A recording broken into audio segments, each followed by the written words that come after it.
Alright, welcome everyone. We're Semblance of Sanity. I'm Caleb. I'm Jacob. And we're here for Paranoia Agent, episode 11. And there's Right. no way this episode will be creepier than the last one. I may be jinxing myself, but I'm okay with that. But you're okay with that. Yes, indeed. Yeah. Last episode was amazing. Last episode was really good. It was chilling, but wow. I think that of the ones where we are setting up kind of the general public's dealing with the kind of the paranoia amorphous just kind of thing that's been spreading across the land and stuff. My favorite one is still the group of people meeting up together from the online forums.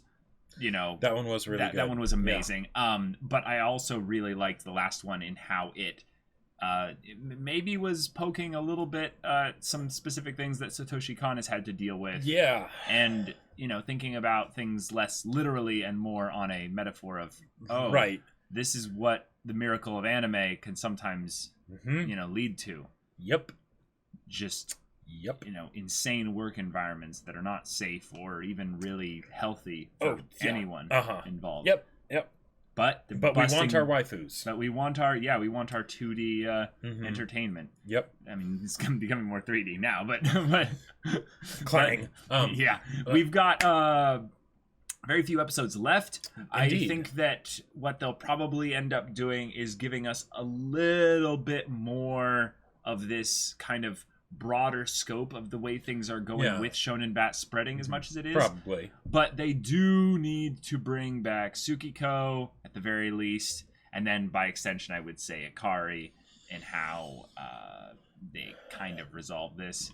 Hopefully, maybe. Because we've gone through so many like this that it's like, all right, I think that this could just be what it is now. Well, if they do that, but they have to keep escalating it then. Right. Because we know that there's the OP kind of just like being like, hey, by the way, blam. Yeah.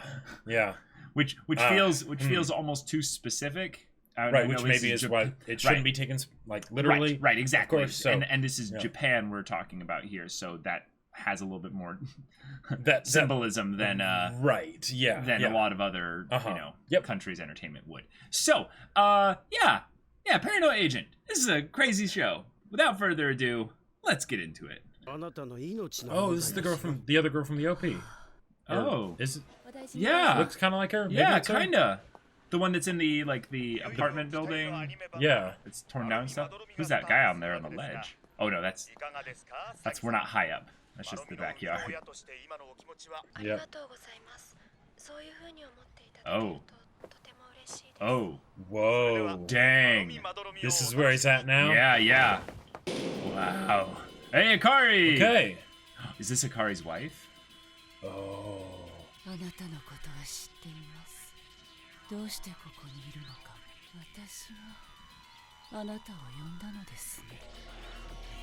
Wow, I don't think we've had it where Shounen Bat shows up so early. Yeah. Whoa.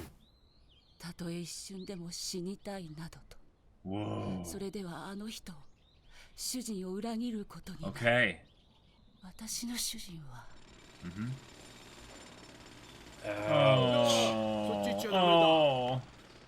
Ouch.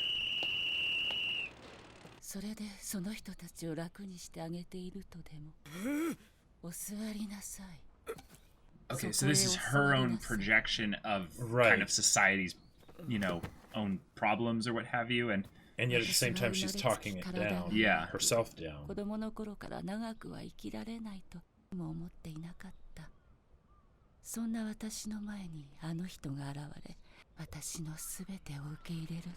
Wow. Oh, Ikari's a good guy. Ouch.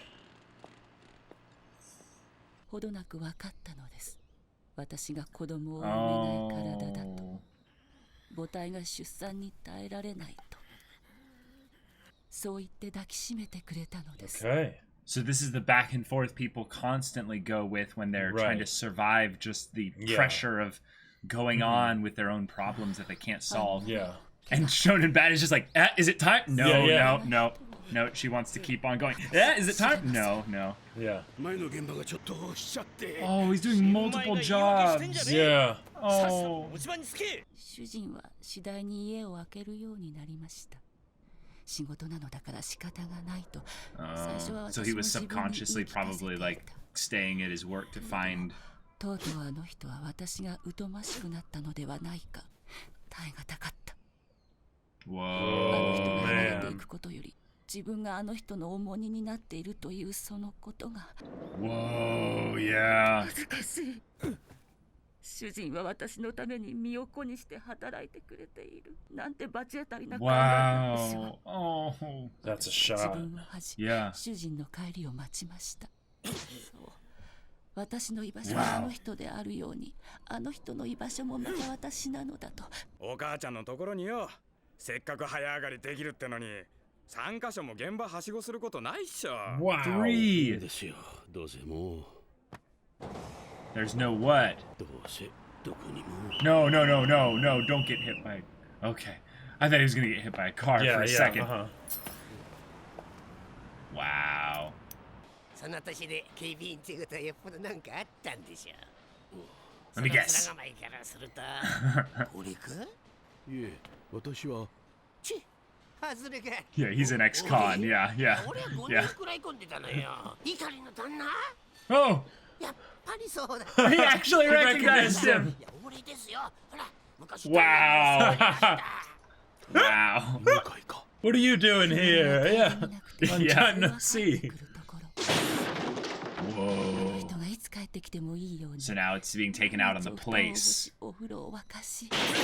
because this place is more 珍しく家で valuable to him than she is. ふとこんなことを言ってくれました。主人と私が積み上げてきたものを一瞬にして Yeah. 打ち砕いてしまう出来事が起きたのは。 You. Yeah. そうです。 Yep. あなたの事件です。 Mm-hmm. まさかこんなところで Right, right. なんてよ。 Like you're a great detective and stuff. お前のことだからもう俺みたいな昔ながらの盗人はお呼びじゃありませんよ。 So it wasn't that he didn't want to. It's 金 just ですよ。無理に唐草模様の風呂敷包みなんてあげたこっちが驚いた泥棒っつったら唐草模様でしょうが。そりゃそうだすっかり時代が変わっちゃった。 times have changed. Yep.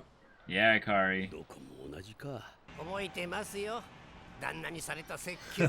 Sermon? たとえ世の中が間違っていると正しいことはきっとある。あなたは踏みつけにし、嘲笑うかのように次々と人を襲った。ある時主人に言われました。星をあげるまで家に帰らないと。 And he still hasn't. 私は承知しました。私たちは二人であなたに立ち向かったのです。なのに、それなのに。首ですか。 Wow. あれは時代が生んだ怪物ですぜ。 Oh, bring this up. Yeah. そう確かに But there's something right. Something to keep on living for. Come on. Whoa. Whoa. Whoa.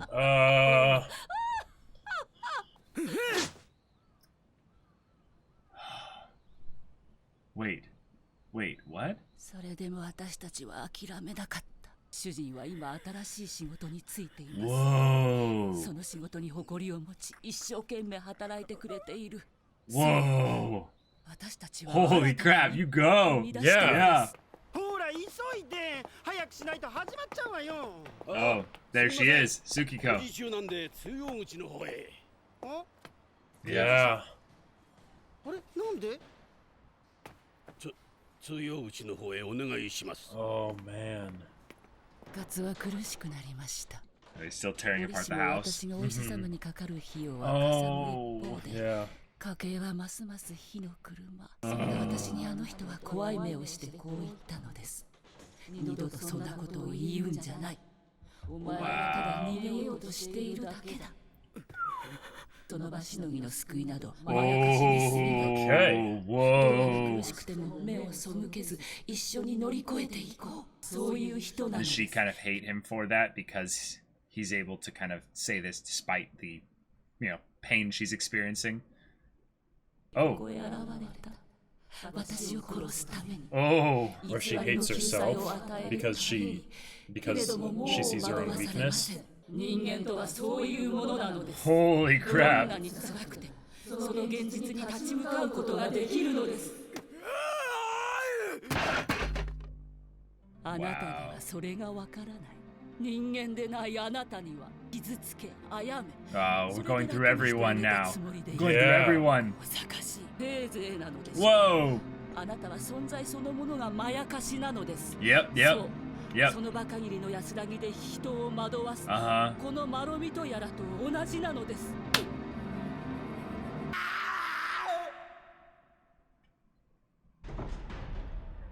Oh, the ED. Yeah. This is the escape. This is the place they escape 手 to. 術を受けます。 Whoa. Hey. That is some resolve right there. Yeah. でもさできた女房だって旦那いつか俺にも。ああできてるさ Oh. できすぎたぐらいだ Wow. 次の時にも体気するいつだったか急な出張で1週間留守にした帰ると1週間前の飯がそのままそこにあった Oh, あいつはその that's 前でずっと俺 sad. の帰りを待っていたんだあいつを支えるために今日まで頑張ってきたがもう限界かもしれん旦那は疲れてるだけでさ。 Yeah. さあ、おでんでも食べて。 Okay, yeah, this is a noodle place. Yeah, あ we のクソ talked 忌 about 々 Odin ま and しい stuff. 事件のせいっすよ。子供の頃俺が憧れたのはお前みたいな唐草模様の風呂敷を持った泥棒を追いかける警官の姿だった Yep, showing yep, yep, like the other guy did. Oh, what a callback! Oh, Nice. that's awesome. Whoa, whoa. He's completely disconnected from reality. Where's the burglar guy? He's already gone, isn't he? Yeah. He's going to get cigarettes. Yeah, Was the burglar guy never there? yeah, yeah. I wanted to chase. Yep, yep. Uh-huh. 待て待てさあおとなしく観念しろ Why is kids singing one of the creepiest things ever? Yep, yep. Okay, his old partner. あの Oh, 人が帰ってこないんです。係長が。 oh. Wow. Man. All right. I'm It not was- I'm not sure what to feel about that episode. It was weirdly heavy, but it was in some ways somewhat inspirational. Right. That someone in their moment of despair, acknowledging it, was Mhm. basically clinging on to, in some ways, a false reality that allowed them to not want to escape, if that makes sense. Sure. How I think what she was doing was she was tapping into the belief of who her husband was, and see how he was kind of talking Right. about how great she was, and he was talking about how great he was, but they were not connecting. Right. It's that all this mass paranoia craziness has forced society to disconnect, right?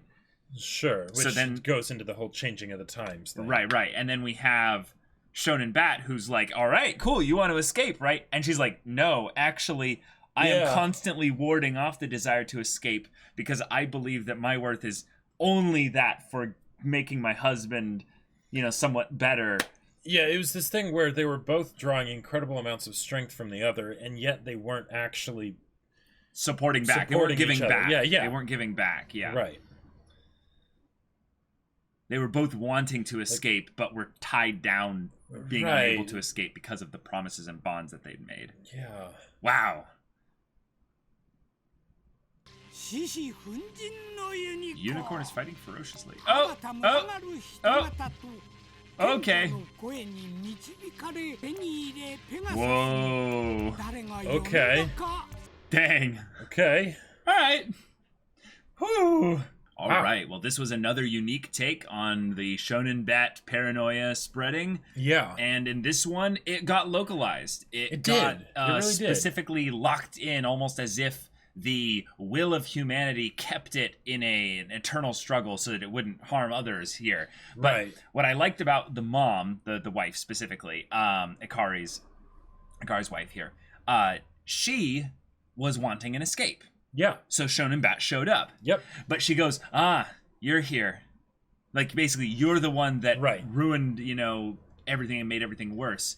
But instead of it being some kind of, because of everything being so bad, she wanted an escape. Instead, it's because everything is so bad, I'm going to, even more so, even to the point of a little bit of insanity, dedicate herself wholly to being the perfect wife. Which, to try and dig deep as much as she can and basically go to anything except that place where she desires the escape. Yes. Yeah. And her husband, Ikari, specifically has been like, no, whatever it is, we'll work through this together. Right. Yet, he is never around for them to work through these things together. So, we have a little bit of a disconnect here. And I think that Shounen Bat's like one of the things that Satoshi Kon has definitely emphasized with the whole changing of the times and him kind of maybe putting himself into certain characters' positions. I would say specifically Akari's in the beginning of the show. That he feels a little bit out of touch with reality and how things are developing and what have you. The wife specifically goes, no, this and what is trying to pull me away from basically reality to escape, I'm going to dig deeper into something that is somewhat of a fiction, somewhat of a false reality, and that her husband and her have this great kind of dynamic going on. I mean, she acknowledges that it's really tough. She is facing reality in that respect. But it's that resolve to hold on to that thing, even though it's not wholly real. It was mirroring what Ikari apparently told the robber back when he gave him his sermon about even though the world is horrible or what have you, there's like one thing that'll be right. So there needs to be something right. There needs to be something right. So she's doing that probably because he told her something similar to that in a more, relational style. And it kept her from wanting to give up. Yep. Whereas conversely, Ikari, he's in a completely similar but all different place. Because this is something that he's not used to. He doesn't know how to handle it when it happens. Right. And he's still holding on. He's still thinking, I love my wife. I want to care for her and provide for her and make sure that she's okay and everything. And yet he's reaching his limit. He's reaching his limit. He's frayed at the edges. Yep. For sure. Yep. And now he doesn't know how to handle that. And no doubt probably because of what happened at his previous job. The fact that even though he's put the Shounen Bat thing out of his mind, the fact is he's not the cop anymore. He's not the inspector that goes and chases the burglar with a burlap sack on his back, right? And he wants to be. And the fact that he's not that, he's having a crisis of identity where, who am I then, right? And if he doesn't know who he is, then how does he keep himself grounded in those times where the going gets tough? Because so he's just relying on the idea of his wife and the fact that he needs to be there for his wife, right? But not him in and of himself. Right. He doesn't feel like he has purpose, and therefore he devolves into escaping reality via wanting that fictional dream that doesn't really exist. And therefore we enter 2D land and he chases the burglar with the burlap sack and the bandana over his head and what have you. I almost thought that was going to be something where they would show the 2D land and he'd start chasing after the burglar or something, and then amidst the 2D land he would see his house and that would be drawn normally as kind of like a but here there can be respite kind of a thing. There can be something real there, right? Even if I don't understand the world, even if the times have changed for the world and everything, I also wonder if he's in a little bit of denial regarding reality with his wife, in that he made a little passing kind of the ooh, she's got a nice ass, and it's a little bit of him realizing that he's not even letting his wife be someone that can fulfill his needs. Like, he maybe feels that she's so weak or needs so much, help or support or what have you, that he's not even willing to go there and let them have a husband-wife relationship, Right, or even just treat her like a person that is an equal, maybe, you know, where Yeah. it's because Sure. like what it reminded me of is those instances where you have like a first crush kind of a thing, and the person's like sort of perfect or whatever, and then because of that you don't actually like, because of your crush, basically. because of your crush, right? Yeah. And then you don't actually like talk to them nearly as much as you would if they were just a regular person, right? Oh. You know, and that's kind of what it's gotten into, but instead of it being a crush situation, it's they both are, each person is thinking of the other and thinking they're going through something so tough, I need to, or I'm going through something so tough, but they're also being so amazing, I need to depend on them, but because they're doing that, they're not being real to the other person about their own conflicts. Because like when the wife was talking about how Ikari said, don't ever say something like that again, right? Yeah. On the one hand, that's very good. It's saying don't ever give up, you know, like if there's ever anything like this, like the whole thing of we'll get through it together, like that's awesome.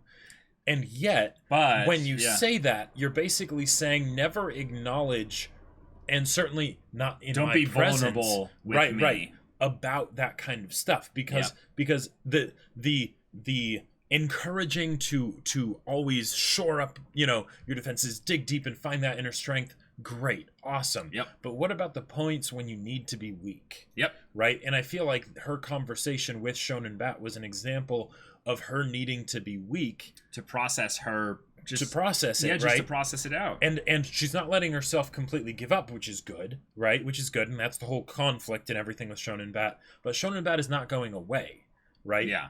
He's staying there. He's getting bigger and scarier, and he's wrecking everything around him. Do you want to get really like deep with this, actually? Because if Shounen Bat is there, and she's specifically keeping him there within this kind of these barriers of, no, you can't leave, but you can't kill me either. I want you to stay here. That's how lonely she is. That's how specifically she needs connection. Yeah. And that she is tapping into her own despair to project it out into this, you know, fear, because it's paranoia. the only thing that's going to keep her warm at night. It's the only thing that's going to at least, you know, respond to her. Right. So then she gives out all of the stuff that she's processing out, which is a meta thing for the viewers so that we understand her story. Oh, yeah. But also so that it in some ways gives some kind of feedback. It either goes, I can't do anything, I'm going to shrink down here and sit down here. Or, this is my time. I'm getting powerful from this. I'm going to channel this into me and now make it be this thing where I'm swinging the bat, like just barely missing your head every single time. And the fact that that the things that the other person is doing,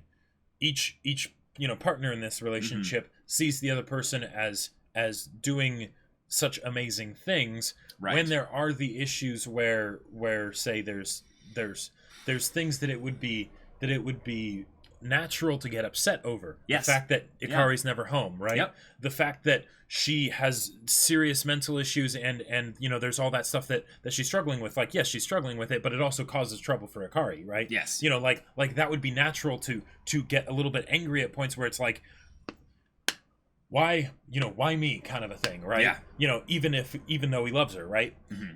And yet they don't, because of how they see the other person, and that causes it to be something that just builds up, and then they can't allow themselves to get angry or anything like that, which would at least bring that out into the open so then it could be solved, because they see that person as basically being blameless. Yeah. Another thing I liked here was the parallel that the one who was dealing with more of the mental problems in a, you know, overt way was the one that actually survived and held on tightly to reality because she had nothing else.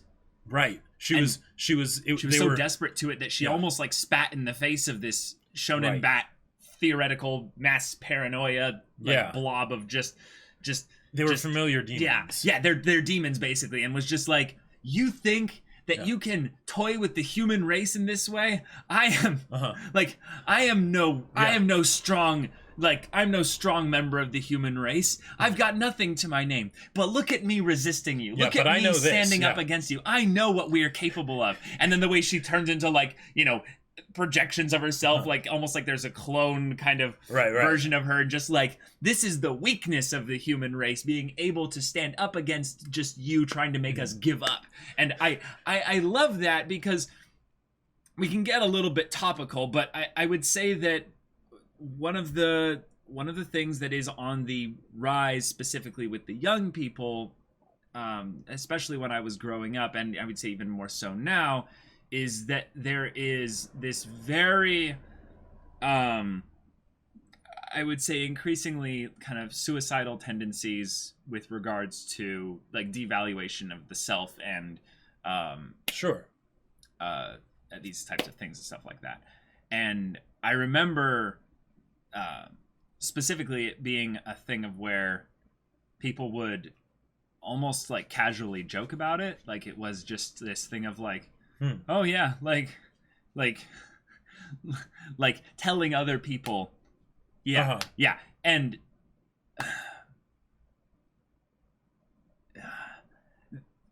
I don't know what that is. I don't know what causes that. I know that there's a lot of struggles that people go through when growing up and things like that. Yeah. But it seems to me that there's this contradiction in today's world, whereas people get more and more connected, actually, as people get more and more opportunities to connect with regards to technology, with regards to the world just being more and more integrated together and barriers dropping, and it's just so cool. There's this increasingly more and more aware aspect of kind of comparison, or just things that isolate people more and more if they don't feel they have what it takes in order to be connected into this world, or they're too internally focused to where they see their own differences and realize, wait, I'm not worthy of all this connection, or what have you, and or they devalue the connection because it's so readily available. Sure. And I no correlate. This is not correlation equals causation kind of thing, but this is an example, I would say, of that, where someone, even in their weakened state, was able to look at the beast of this and just go, no, I'm not going to give in to that.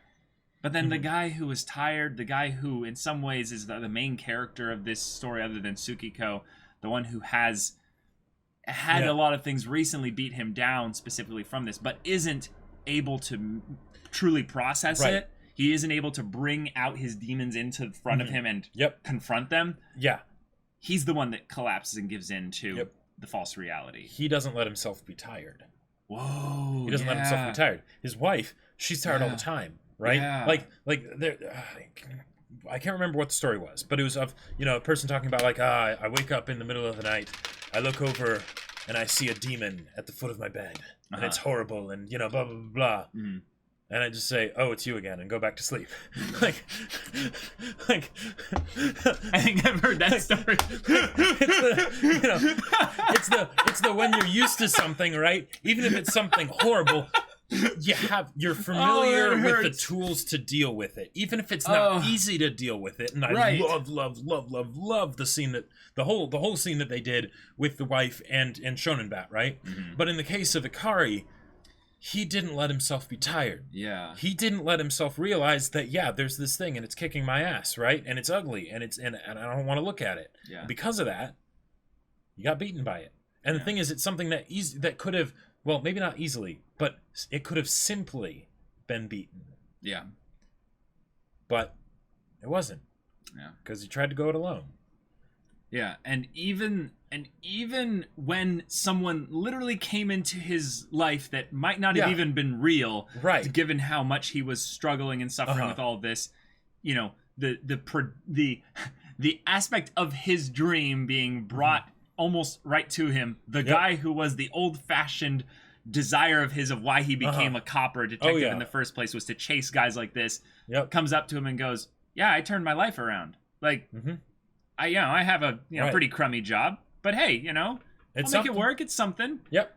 And then he, takes him to the bar, and he's offering him udon. They're having a good time. He even shows him the matchbox from the previous episode, and it's all the things that would give him that. But because he's not willing, I would say, to be vulnerable, like the wife was, he's not willing to put his demons out there and and process them. Well, yeah. Yeah, he kind of maybe pushes things out as being maybe as a weird sensitive topic to bring up. But I think it's that he's bought into the belief and somehow that he's a victim, and that is somewhat true. He drew the short stick here. Yep, he got dealt a bad hand. But he's also denying it. He's also not willing to go through the process of that. Basically to understand that yes, life beat you down. You drew the short straw here. Mm-hmm. In multiple ways. But that's okay. Mm-hmm. Lots of people do. Yeah. Most people draw the short straw at some point in their life. Right. Or over and over and over again. Yep.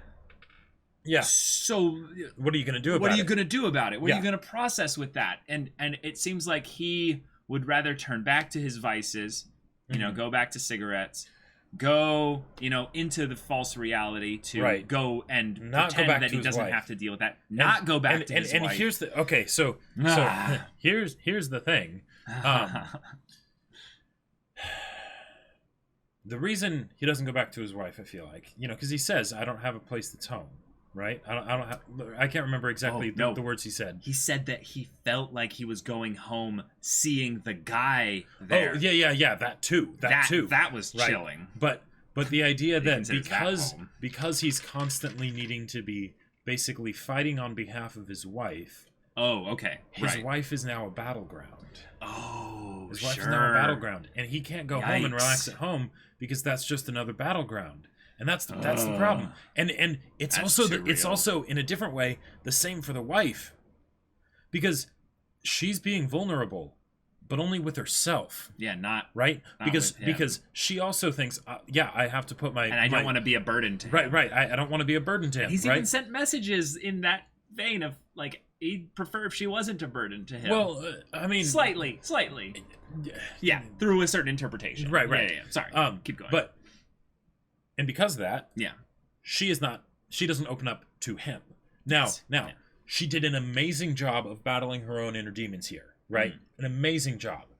Although, I will say, I would expect, and maybe this is something that happened a lot over the course of the past, and that's why she's doing it like this now, because she didn't want to be a burden on her husband.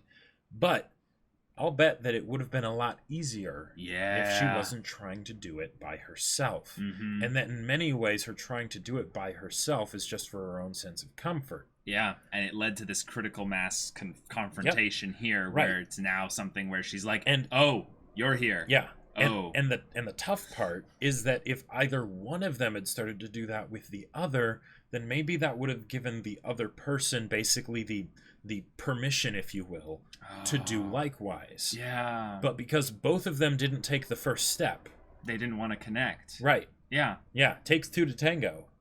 And they tried to do a one-person dance. Yeah. I say this in every show that deals with this on the positive way or in the relational way, but this show is dealing with it in the negative and relational way. And is that connection is everything, y'all. Like, this has nothing to do with just relationships. This is about, like, what is the opposite of connection? Disconnect. The amount of things that we do specifically on our daily life that disconnect us, not just from reality, but from connection. Things that sever that specifically.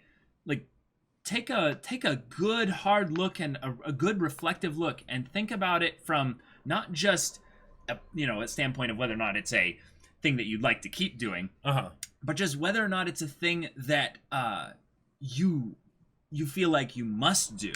Like, there's a lot of things that we do because we feel like we must because of our own health, and that's important. Sure. That's important. There's a lot of areas where we're like, hey, I need to take care of me, self-care. Right. Let me non-negotiables. Exactly. But what are the things that are negotiable where you're disconnecting and you realize, I could change that. Right. I could do a little bit of a different thing.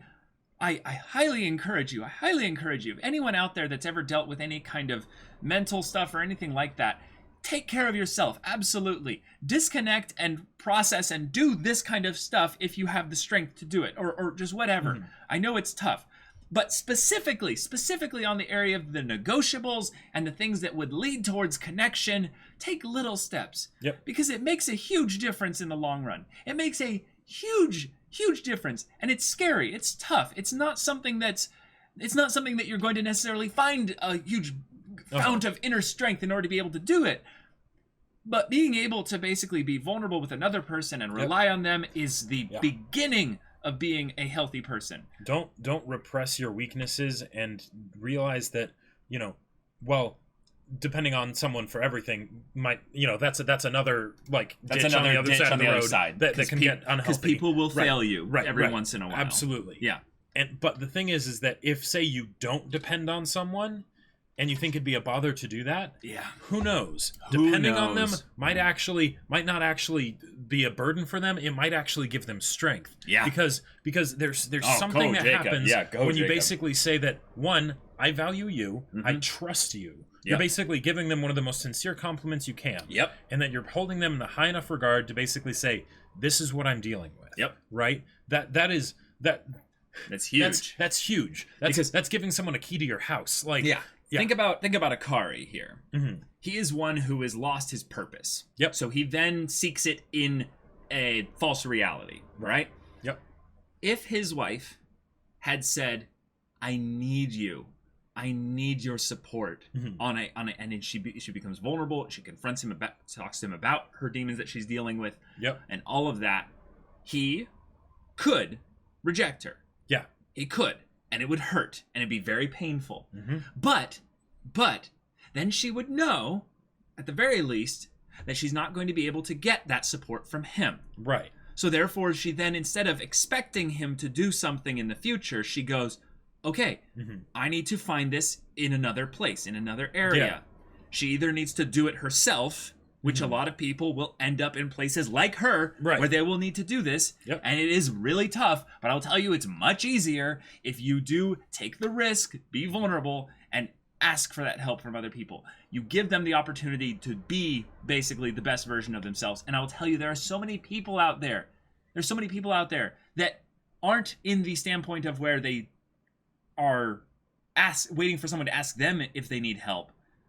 But they're waiting for someone to come to them and basically be like, hey, you could be a really valuable person in my life right now. Would you just do this little thing for me? And oh my God, the amount of people that helps or that gives the opportunity to help is actually blows my mind, because I have personal experience with this. I have seen other people have personal experience with this. It is a thing of where you are opening yourself up potentially to a lot of hurt if you get rejected by this. But if you're aware that this is a thing that other people have as a legitimate need, they need to feel wanted or useful, or at the very least, like, they have a positive effect on other people. Well, it's just what it is it's reverse Shounen Bat. It is reverse Shounen Bat. Yeah, so Shounen Bat is when people need an escape, right? What you do when you go to someone and ask for help with something, right? And you're vulnerable with them like that. You give them the opportunity to be awesome, is that you're giving them basically a different perspective. Now, it's a perspective that doesn't include them necessarily, so, you know, that's why you want to make sure that it's done in the proper way and that it doesn't become a crutch or anything. Right. But what that does is that can pull them out of some very nasty places, because usually when people are in those nasty places, they can become those downward spirals because they can't see outside of their own situation. Yep. Right? So when someone comes along and says, hey, I'm not asking you to change your situation. I really need help with mine, though. That puts them in a position of power. That makes them realize, yes, I can do stuff. I can make a difference. I can, you know, bring about change, right? And then suddenly their own problems don't seem quite so big. Even if their problems are super big, and from some sort of objective standpoint or whatever, their problems are even worse, right? Yeah, sure. It can be something where it's that bit of reprieve. Yeah. And let's be clear here. Like, it's very important to seek out help from people that have the professional tools and ability to help you there. Definitely. I definitely recommend that. But on the day-to-day, like, on the day-to-day relational personal interactions, the people that at the very least you have already some measure of connection with, you know, a little bit. Yeah. Like, they know your name and they know a little bit about your story. Yep. They don't need to know much. Just letting them know that, hey, do you have 5 minutes to listen? I need to talk to someone. Yep. Oh my God. The amount of people that would be like, oh, you know, I don't have 5 minutes right now, but I'll talk to you tonight. Yeah. Like, let me call you at 7 p.m. They're like, yeah, after work. Okay. Thank you so much. Like it's scary. It's scary to do, and it's something that I would say is not comfortable. Oh, definitely not. If it was, people would do it all the time. And we wouldn't value it as much. Yes. But it leads to so many opportunities that I just highly recommend trying it. Even if it's something where it takes you 3 people in order to get like a good result with it. Yeah. It can lead to some really good relationships as well. And also, I will say, when someone asks you how you're doing, don't lie. Well, there are times where you need to just say, yeah, I'm doing, I'm doing fine, I'm doing good, whatever, right? And basically give kind of a non-answer, kind of a deflection answer. But when you do answer honestly, that can be the door to some amazing things. One of my best friends when I was growing up in like teenage years was someone where I was working at the summer job that me and Kev used to work at. Oh yeah, you told me this story. Yeah, and I was actually having kind of a bad day. Yeah, but then I saw someone else that was usually very like chipper, and they just seemed to be not chipper. Yeah, right. So I was like, hey, you doing all right? And they actually started opening up, and they started telling me the stuff that they were going through. Like not even really telling me the stuff they were going through, but just sort of emotionally venting a little bit. Right. And so I was just there to be an emotional, ventilator for a bit. And it was this great thing where then this friendship that never would have happened otherwise ended up starting just because it was something where they decided that they were willing to be emotionally vulnerable. And then because of that, I also felt comfortable being emotionally vulnerable with them at later points when I wasn't doing too well. It was fantastic, right? And they were willing to reciprocate that. Right, exactly. Because you had shown yourself to be a trustworthy person with their feelings when you did it. Yeah.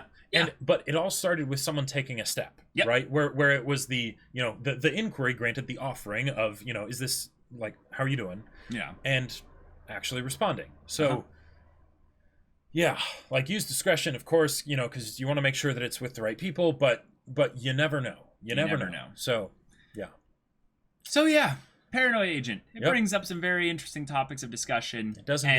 And Ikari, oh man, we brought you back into the story now. Rest. And the place of the ED was finally connected to with the wife, and also now we saw in the preview for the next episode that we're finally getting the old guy. We're getting the old guy. Yeah, but we also might be finally getting the bomb. Well, I mean, it's not going to be literal. No, but if we're talking about total systemic collapse of society, we need something maybe a little bit more dramatic. I mean, I have no idea. But the fact that we're getting to the old man, I'm very excited for, because he's the one that's always been like, oh yeah, that's right, we forgot about him. Yeah. He is the bit maybe trying to discern the paranoia. Right. He's the one part where he feels like the most literal connection to what's going on because of how he's doing stuff that seems so asinine and crazy. Right, exactly. Whereas everyone else can just be metaphors, and whatnot. Yeah, his stuff feels like he's the key in a plot way, but he's also the code that's kind of like so obtuse and weird that maybe when he actually starts talking in a, literal way, not just the stuff where he speaks in gibberish at the end. Right. We'll start to understand maybe a little bit more of what Satoshi Kon is focusing on. Sure. More so than what he's kind of broadly painting on his canvas of art here. Which, by the way, this show is absolutely perfect if you want to basically just discuss just things with people. Yeah, because it brings up so many crazy different ideas. Like in a way, it works perfectly with the fact that it's episodic, because it can just be these little vignettes of something here, something there, and they're all very different. Very different. Very thought-provoking, though. Yep. So, y'all, thank you so much for watching this episode's reaction and discussion. If you want to see the next episode's reaction and discussion right now, though, go check out the link in the description below for our Patreon. You can get on early access there. You can watch full-length reactions there. And all this comes with Discord access, so you can chat with us and the community there about this show, about anime in general, or just whatever. Like Jacob's awesome book that he wrote. That's right. I wrote a sci-fi novel called Battle Lines. It's available for purchase on Amazon in both hardcover and ebook. Links in the description. go check it out. Yeah, so if any of that interests you, we'll see you there. But until then, we're Semblance of Sanity. I'm Caleb. I'm Jacob. And we'll see you all next time.